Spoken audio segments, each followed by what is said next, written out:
धन्यवाद मोतीलाल दा। मंच पे उपस्थित आदरणीय मुखिया दादा, आदरणीय महेश दा, बोकारो जिला ग्राम सभा मंच के उपाध्यक्ष, आदरणीय पंचायत समिति के सदस्य रेणु दीदी और पुरना पानी के ग्राम सभा के सभी सदस्य और 8 सदस्य ग्राम सभा से सभी आए हुए दादा और दीदी को, भाई और बहनों को मेरी ओर से हार्दिक जोहार।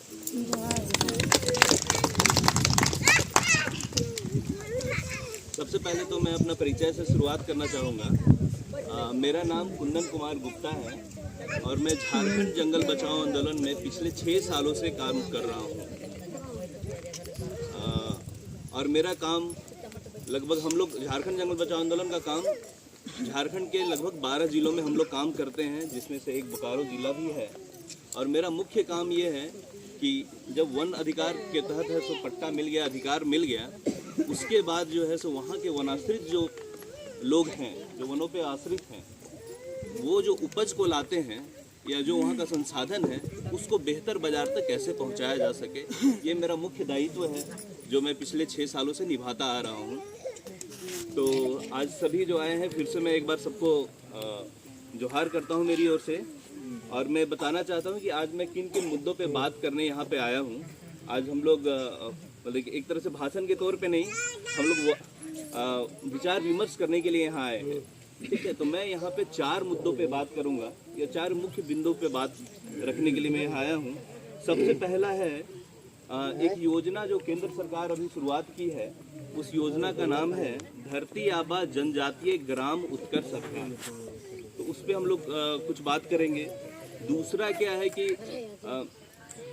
जो सरकार जो है मोटा मिनिस्ट्री ऑफ ट्राइबल अफेयर्स, आदिवासी मंत्रालय, वो एक गाइडलाइन है सो लाया है आपका सामुदायिक वन संसाधन प्रबंधन समिति को लेकर। जैसे वन पालन समिति हम लोग बनाते थे ना, उसी का नाम जो है सो जो नया नोटिफिकेशन जो लाया है आदिवासी मंत्रालय, तो उस समिति का नाम वो लोग रखना चाह रहा है सामुदायिक वन संसाधन प्रबंधन समिति। तो उसके बारे में हम लोग कुछ बात करेंगे। तीसरा क्या है ना कि ग्राम सभा स्तर से कैसे बाजार किया जा सकता है।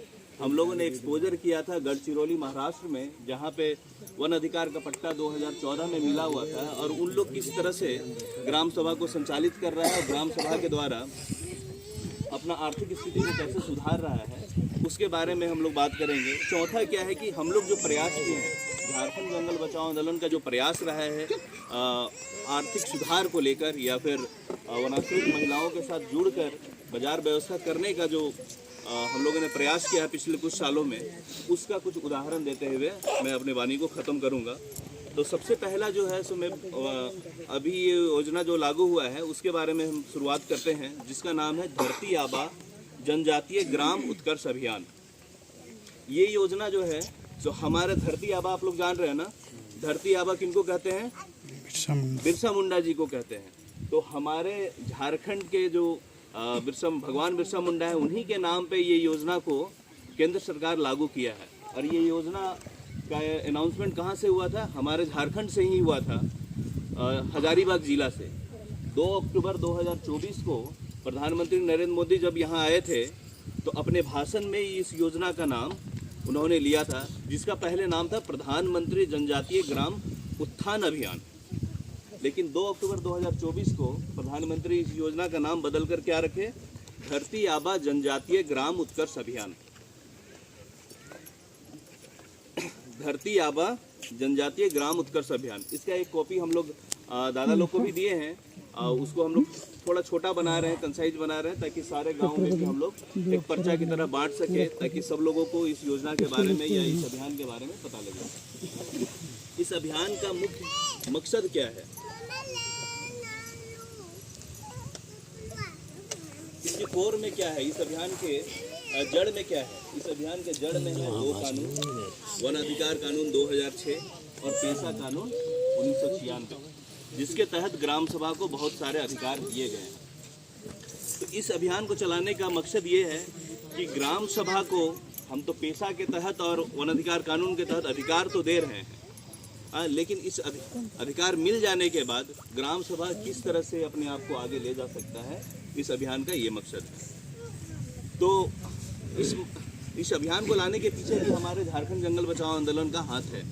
हमारे जो संस्थापक हैं डॉक्टर संजय वसु मलिक, उन्होंने बहुत सारे विद्वानों के साथ एक ग्रुप बना के पिछले 2022 से लगातार जो है सो आदिवासी मंत्रालय के साथ, जब अर्जुन मुंडा मंत्री थे उस समय लगातार उनके साथ वार्ता होते चला गया और उसी वार्ता का ये नतीजा रहा कि इस अभियान को सरकार ने लागू किया है।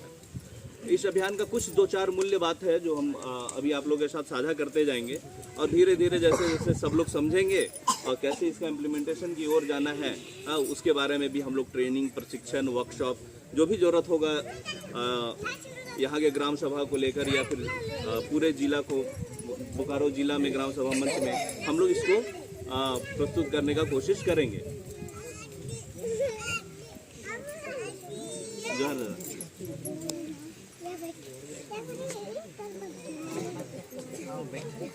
हमारे केंद्रीय प्रभारी राजेश दादा आए हैं, इनको भी इनका स्वागत किया जाए।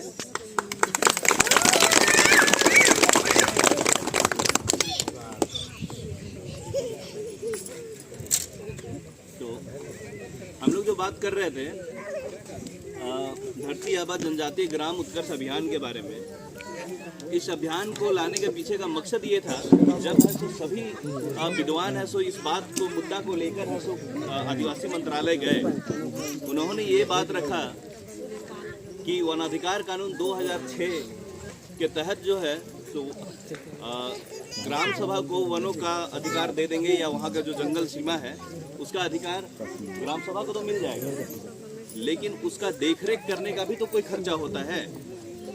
देखरेख करने का, प्रबंधन करने का, उसको जैसा है वैसा रखने के ऊपर भी तो कुछ खर्च होती है। अभी है सो वन विभाग है सो उसका देखरेख करता है, तो उसके लिए तो बहुत सारे अधिकारी हैं, सबको कुछ ना कुछ तो पैसे मिलते हैं। तो हमारे जो ग्राम सभा के लोग हैं उन्हें भी कुछ सपोर्ट मिलना चाहिए केंद्र से, ताकि वो जो है सो वनों का देखभाल अच्छे से कर पाएँ, उसका संरक्षण संवर्धन वो लोग अच्छे से कर पाएँ। तो इस योजना को केंद्र सरकार ने माना, इस बातों को माना और उन्होंने इस अभियान को लागू करने का सोचा। और अभी फिलहाल जो है इस योजना के तहत केंद्र सरकार ने 79,156 करोड़ रुपया निर्गत किया है या इस योजना में उन्होंने डाला है, रखा है। और 79,156 करोड़ रुपया तो अभी निर्गत हो गया है और बाद में और पैसे इसमें जुड़ेंगे। और इसका मकसद ये है कि टोटल 63,000 आदिवासी गांवों में, पूरे भारत में 63,000 गांवों में इस योजना को या अभियान को लेकर जाना है। और ये कितने सालों के लिए अभियान है? 5 सालों के लिए अभियान। ये 5 साल तक ये अभियान को चलाना है। तो सरकार ने भी इस अभियान को 2 भाग में बांटा है, पहला 2 साल, उसके बाद 3 साल। तो पहला 2 साल में इस अभियान के तहत उनका लक्ष्य क्या है? पहला 2 साल में इनका लक्ष्य ये है कि पूरे भारत में वन अधिकार के तहत जितने भी दावा पत्र होंगे या नहीं हुए हैं उनको करवाना है और अगले 2 साल में ज़्यादा से ज़्यादा गाँवों में दावा पत्र को वितरण कर देना है। ये जो वन अधिकार का जो पट्टा है ना, वन अधिकार के तहत जो दावा पत्र है, इसका वितरण कर देना है, ज़्यादा से ज़्यादा ग्राम सभा को ये अधिकार दे देना है। और अगले 3 साल में इस योजना का इम्प्लीमेंटेशन की तरफ से काम करना है। तो ये इस योजना को 2 भागों में उन्होंने बांटा है। लेकिन जिस ग्राम सभा में हम लोग बैठे हैं पुरना पानी में, इस ग्राम सभा को तो ऑलरेडी अधिकार पत्र मिल गया है, अधिकार पत्र मिला है और आसपास के कुछ गांवों को भी दादा बता रहे थे कि अधिकार पत्र मिला हुआ है। तो हम लोग अब यहाँ से कैसे आगे बढ़ सकते हैं उसके बारे में भी हम लोग बताएंगे। और इस योजना के तहत जो है तो अभी जो है हर ग्राम सभा को केंद्र सरकार कितना रुपया देने की घोषणा की है? 15 लाख रुपया हर ग्राम सभा को। लेकिन वो ऐसे नहीं कि बस आपको अधिकार पत्र मिल गया और पैसा है सो ग्राम सभा के बैंक खाते में आ जाएगा। उसके लिए भी एक प्रक्रिया है, हाँ, उसके लिए भी एक योजना बनाना पड़ेगा। ठीक है, उसके बारे में भी हम लोग आंशिक रूप से बात करेंगे, बृहद रूप से बात करने के लिए अलग से एक कार्यशाला वर्कशॉप रखा जाएगा। हाँ, लेकिन इसके लिए मुख्य रूप से जो ज़रूरत है, सबसे पहला तो अधिकार पत्र जो हमारे ग्राम सभा को मिल गया है, लेकिन हमें अधिकार जो है सो बस 1 फील्ड में मिले। इसमें उसमें प्रबंधन का अधिकार हम लोग को नहीं मिला है, जो उपबंध 4 में मिलता है। तो इसके लिए भी हम लोग को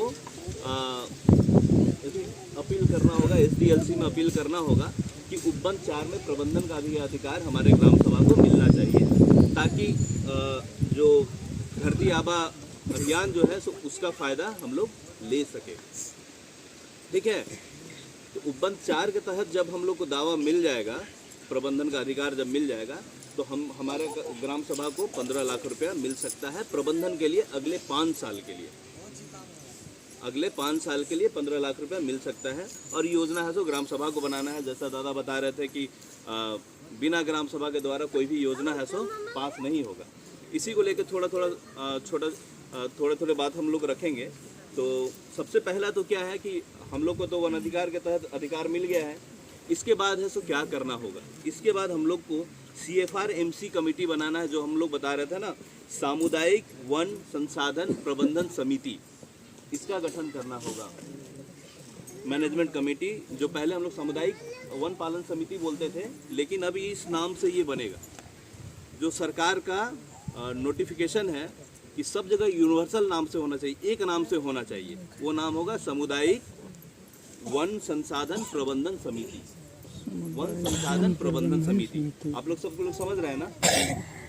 सामुदायिक वन संसाधन प्रबंधन समिति के नाम से बनेगा। और इसमें क्या है, एक फॉर्मेट भी हम लोग बनाए हैं, वो फॉर्मेट भी अगर होगा तो सॉफ्ट कॉपी हम दादा लोग को दे के जाएंगे, जो भी ग्राम सभा के अध्यक्ष सचिव दादा लोग हैं उनको देंगे। ये जो फॉर्मेट बना है उसमें क्या है कि इस समिति में कितने लोग रहेंगे, कुल 11 लोग रहेंगे। एक ग्राम सभा से कुल 11 लोग रहेंगे, जिसमें 6 महिला रहेंगी। 6 महिला रहना कंपलसरी है, 50% से ज़्यादा उसमें महिला सदस्य रहेगी, और 5 जो है सो पुरुष सदस्य रहेंगे। और जब है सो ये समिति का गठन हो जाएगा, ये समिति का गठन कौन करेगा? ग्राम सभा करेगी। ग्राम सभा ही इस समिति का गठन करेगी। और उसके साथ साथ ग्राम सभा का जब समिति का गठन हो जाएगा, उसके बाद इसका हमारा क्या काम रहेगा कि ग्राम सभा के नाम से बैंक खाता भी खोलना होगा। ग्राम सभा का बैंक खाता भी खोलना होगा, क्योंकि जब तक बैंक खाता नहीं रहेगा हम किसी भी योजना का लाभ सीधा नहीं उठा सकते। तो सबसे पहला काम होगा CFR-MC फॉर्म करना, जो ग्राम सभा फॉर्म करेगी। और उसके बाद सब CFR-MC का कॉपी, जैव विविधता का कॉपी, उसके साथ ग्राम सभा का जो प्रोसीडिंग होगा, वन अधिकार समिति का जितने भी प्रोसीडिंग्स हम लोगों ने आज तक किए हैं दावा लेने के लिए, उस सारा प्रोसीडिंग्स के साथ हमें है सो उस प्रोसीडिंग का कॉपी लेकर है सो नज़दीकी बैंक में जाना होगा बैंक खाता खोलने के लिए। और वहाँ पे ये भी दिखाना होगा, ग्राम सभा का एक है सो लेटर हेड होना चाहिए। उस लेटर हेड में ये भी दिखाना होगा कि हम ये बैंक खाता खोल रहे हैं, इसका उपयोग हम लोग क्या क्या करेंगे, किस उपयोग के लिए कर रहे हैं। एक उपयोग तो हम सबसे पहला बता दिए कि दास जुगा अभियान के तहत है सो लाभ लेने के लिए। उसके साथ साथ ये भी लिख सकते हैं कि ग्राम सभा स्तर से हम लोग व्यापार करना चाहते हैं, तो व्यापार करने के लिए भी एक बैंक खाता का जरूरत पड़ेगा। तो उसके लिए हम लोग फॉर्मेट भी देना चाह रहे हैं कि जो भी फॉर्मेट ज़रूरत रहेगा वो हम लोग ग्राम सभा को उपलब्ध कराने का कोशिश करेंगे, या जो हमारे पास है वो उपलब्ध हम लोग कराएंगे। जैसे CFR-MC फॉर्मेशन के लिए भी हम लोग एक फॉर्मेट तैयार किए हैं, वो उस फॉर्मेट को भी हम लोग आपको देंगे। और जब बैंक खाता खुल जाएगा तो बैंक खाता संचालित कौन करेगा, ये तो जो भी ग्राम सभा के लोग रहेंगे उसमें वो तो जॉइंट खाता खुलेगा ना, पर्सनल खाता तो नहीं खुलेगा। और जब बैंक खाता खुल जाने के बाद उसका है सो एक पैन कार्ड भी होना जरूरी है। जो भी आप लोग भी दादा लोग होंगे ना, तो अभी हो रहा आधार और पैन को लिंक कराना होता है ना। उसी तरह से बैंक खाता खुल जाने के बाद अगर उसमें हम लोग ज़्यादा ट्रांजैक्शन कर रहे हैं, उसका पैन कार्ड भी होना ज़रूरी है। और जो पैन कार्ड बनेगा, वो पैन कार्ड जो है सो हम लोग के जैसा नहीं बनेगा, हम लोग का पर्सनल वाला होता है। इसका बनेगा लोकल के नाम से, लोकल गवर्नेंस के नाम से। तो इसका क्या मतलब होता है कि एल जो होता है लोकल होता है, वो सरकार ही बना सकता है। तो इसका मकसद क्या है ना कि ग्राम सभा जो है वो कोई व्यक्ति नहीं है, कोई व्यापारी नहीं है, वो एक सरकार है। तो सरकार जो होता है, सरकार टैक्स लेता है या देता है? सरकार तो हमेशा टैक्स लेता है। इसलिए जो एल जो बन रहा है ना, वो एक सरकार की मान्यता ऐसी है।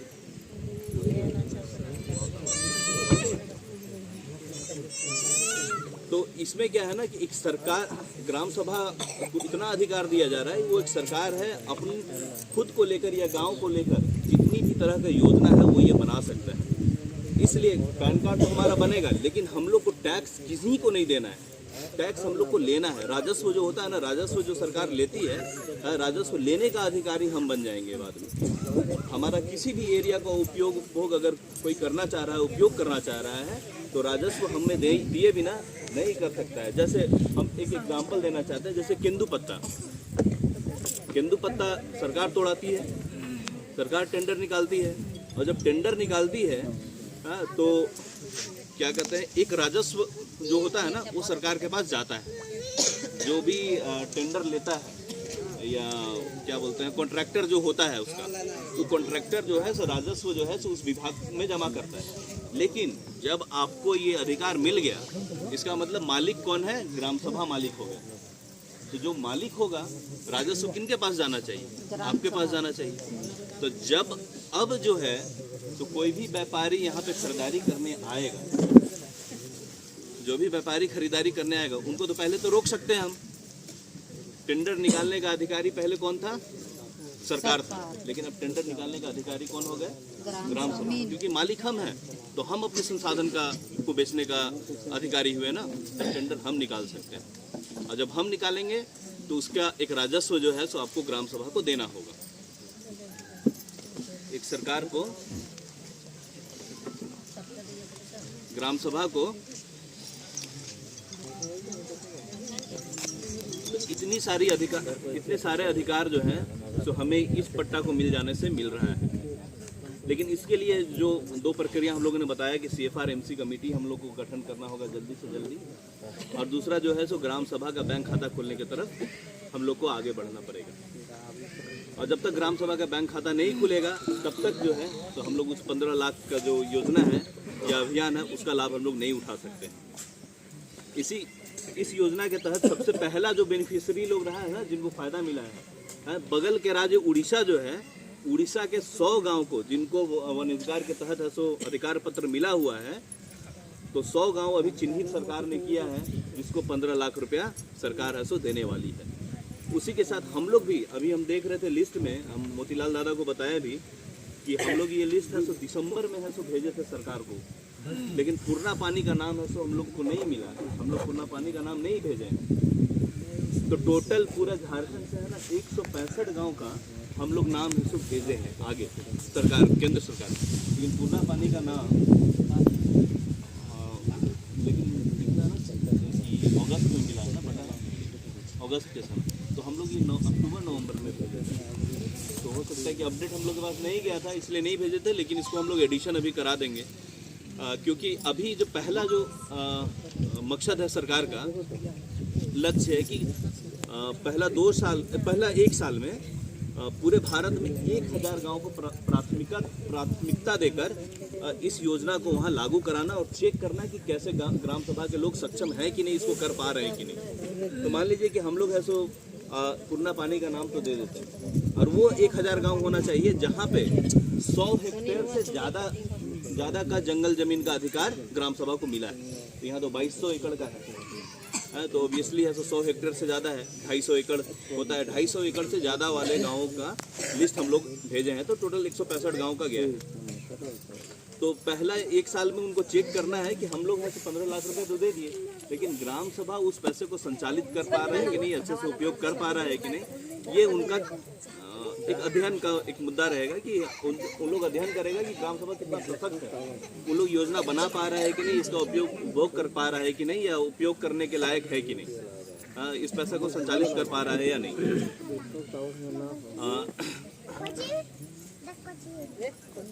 तो हम लोग है तो पूर्णा पानी का भी नाम हम लोग भेजेंगे, ताकि है सो इस एक साल के अंदर जो है तो हम लोग भी इस योजना के तहत जो बेनिफिट लेना है वो ले सके। लेकिन इसके पहले CFR-MC हम लोग को बनाना पड़ेगा और ग्राम सभा का बैंक खाता खोलना अनिवार्य होगा। जब तक बैंक खाता नहीं खुलेगा तब तक हम लोग किसी भी योजना का नहीं उठा सकते।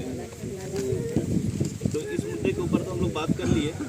दूसरा जो है CFR-MC पे भी हम लोग का बात हो गया। तीसरा हम है सो कुछ है सो उदाहरण के साथ जो बता रहे थे ना कि हम उदाहरण देना चाहते हैं कि कैसे है सो बाकी ग्राम सभा जहाँ वन अधिकार पट्टा मिला और वो लोग है सो अभी कैसे चल रहे हैं और कैसे सशक्त हुए हैं। तो उसका कुछ है सो हम लोग को अपनी संस्था की ओर से देखने के लिए भेजा गया था।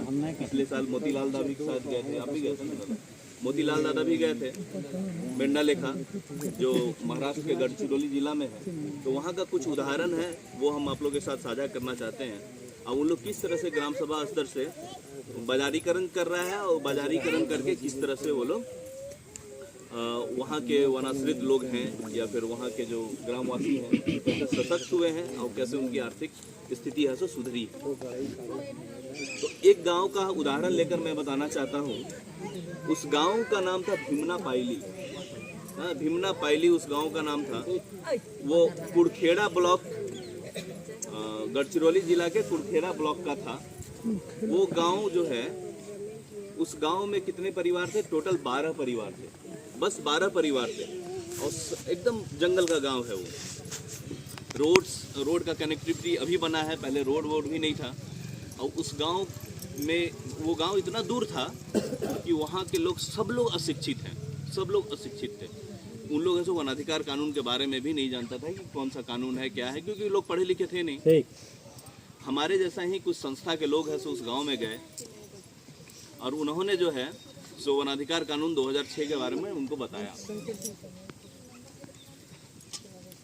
बताने के बाद वहाँ उन्होंने देखा कि कोई भी यहाँ का लोग जो है ना, कोई भी ऐसे चौथा पांचवा से ऊपर पढ़ाई हुआ नहीं है और किसी भी तरह का लिखा पढ़ी का काम कोई नहीं कर सकता। तो उसी बीच में से एक महिला जो शादी करके आई थी, वो एक बस महिला थी जो 10वां पास करके आई थी, वो दूसरे गांव की महिला थी। तो सारे गांव का लोग है सो सोच विचार करके उस महिला को अध्यक्ष बना दिया, ग्राम सभा का अध्यक्ष बनाया। और वहाँ से प्रक्रिया शुरू हुआ वन अधिकार समिति बनाना और इस अधिकार पत्र के लिए कार्यवाही को शुरू करना। फिर जाकर 2015 में उनको जो है सो वन अधिकार के तहत ये अधिकार पत्र मिला 2015 में। उसके बाद उन लोग किस तरह से इस अधिकार पत्र का उपयोग किया उसके बारे में हम बताना चाहते हैं। तो वो तो 12 घर का ही वो गांव था पूरा, लेकिन उनका जंगल जमीन जो था 4000 एकड़ से भी 4600 एकड़ से भी ऊपर था। जैसे यहाँ 2200 एकड़ है ना, उनका जंगल जो है तो 4600 एकड़ से भी ऊपर था और बस 12 घर। और उसके बावजूद भी इतना संपत्ति होने के बाद भी वो लोग का दुर्दशा था, मतलब वो लोग रहने खाने ये भी नहीं जानता था। इतना संपत्ति 4600 एकड़ का जंगल जमीन अपना होने के बाद भी उन लोग गरीब था या फिर पढ़ाई लिखाई से भी दूर था, अपने बाल बच्चा को पढ़ा भी नहीं पाता था या किसी भी तरह से जीवन का स्थिति उनका बहुत बेहतर नहीं था। लेकिन जब 2015 में हमारे जैसा संस्था वहाँ जाना आना शुरू की, उनको बताना शुरू किए कि कैसे हम लोग वनाधिकार कानून के तहत ही अपने पूरे गांव को सशक्त बना सकते हैं, तो वहाँ से उन लोगों ने शुरुआत किया। और वहाँ के ग्राम सभा ने तय किया कि हम लोग जो है सो पूरा जितना भी संसाधन है वहाँ से वनोपज तो अकेला इकट्ठा नहीं कर सकते।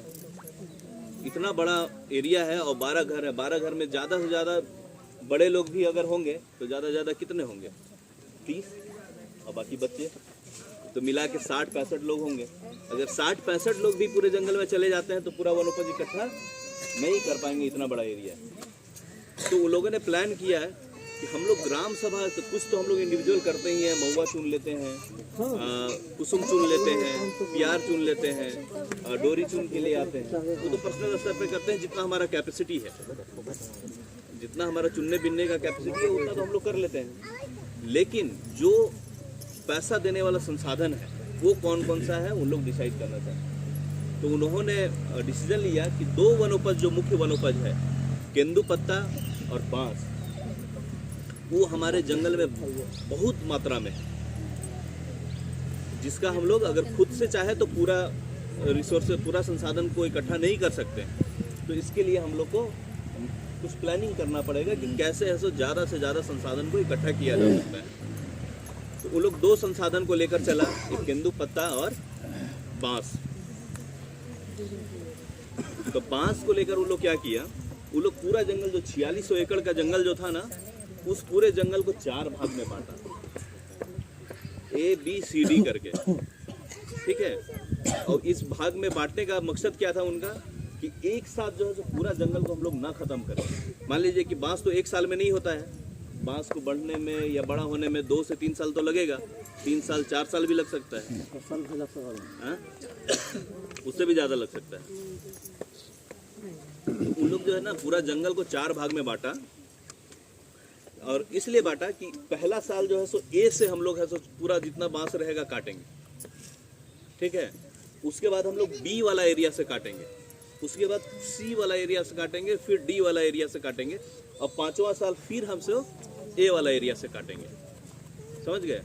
पहला भाग से फिर से काटेंगे, ताकि जो है सो जंगल जैसा का तैसा भी रहे और हर साल हमको कुछ ना कुछ कमाई मिलता रहे। ऐसा नहीं कि एक ही साल है सो पूरा बांस को काट दिए और अगला 3 साल है सो 1 रुपया भी नहीं आ रहा है। ये तो पता होगा ना, पैसा एक बार जब आ जाता है तो खर्च भी ज़्यादा होता है।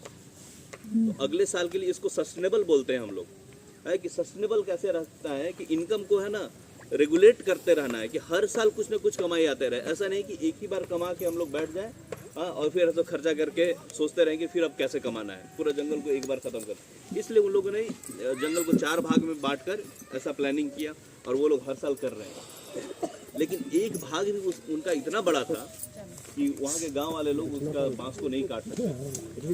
तो वो क्या करते हैं, हर साल जो है जब भी बांस काटने का समय होता है, आसपास के गांव से कुछ मजदूर को लाते हैं, और मजदूर को लाते हैं और मजदूर को बोलते हैं कि जितना भी बांस आप लोग काटिएगा, पर बांस आपको 5 रुपया 6 रुपया आपको दिया जाएगा। उसका एक लेंथ होता है 8 फीट 10 फीट का, तो 10-10 फीट में काट के आपको जमा करना है, गांव में लाके जमा कर देना है। तो ये काटने और जमा करने का ये प्रोसेस हो गया कि कैसे वो लोग करता है। लेकिन उसके बाद तो बेचने का भी प्रक्रिया शुरू करना पड़ेगा। बस काट देंगे और रखे रहेंगे तो किसको बेचना है ये भी तो सोचना पड़ेगा, और कैसे बेचना है ये भी प्लान करना पड़ेगा। तो हमारे जैसे संस्था ही लाके उनको सपोर्ट कर रहा था, उनको बता रहा था। वहाँ तो लोग इतने पढ़े लिखे थे नहीं, तो उनको बोला कि व्यापारी हम ढूंढ के लाएंगे आपके लिए, व्यापारी हम ढूंढ के लाएंगे। आप लोग को बस ये बताना होगा कि कितना बांस आप लोग बेचने के लिए तैयार हैं, कितना बांस आप लोग बेचना चाहते हैं। वो ट्रक मानक में, अगर मानक हम एग्जांपल दे रहे हैं, उन लोग क्या मानक मानता है वो हमको ध्यान में नहीं आ रहा है, लेकिन हम ट्रक का मानक मान लेते हैं। आप 1 ट्रक बेचिएगा, 2 ट्रक है आपके पास, 5 ट्रक है, 10 ट्रक है, 20 ट्रक है, जो भी है, आपको एक एस्टिमेट बताना होगा।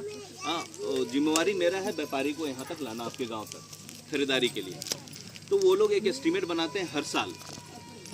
जब भी बांस कटाई शुरू होना है उसके पहले वो लोग जंगल घूमते हैं, जंगल घूम के वो लोग एस्टिमेट बनाते हैं कि हाँ इस बार जो है सो 20 ट्रक जो है सो हम लोग ऐसे बांस निकाल सकते हैं। इस बात को फिर है सो ग्राम सभा के माध्यम से, जो वहाँ का भूमना पाली का जो ग्राम सभा है, ग्राम सभा के माध्यम से एक पेपर में, जो वहाँ का सर्कुलेटिंग पेपर रहता है, उस पेपर में उन लोग एक प्रचार करता है कि हमारे भीमना पायली गांव में 20 ट्रक है सो सबको बता दीजिए, जिसका मोबाइल है नंबर दे दीजिए। जो व्यापारी है सो खरीदना चाहते इच्छुक हैं, वो इसके लिए अप्लाई कर सकते हैं। तो एक टेंडर की तरह वो लोग निकालता है, और इसका जो है डेट निर्धारण कर देता है कि अप्लाई करने का, या फिर अगर आप खरीदना चाहते हैं, खरीदारी करना चाहते हैं, तो ये अंतिम डेट होगा, उस डेट तक आपको एप्लीकेशन डाल देना है।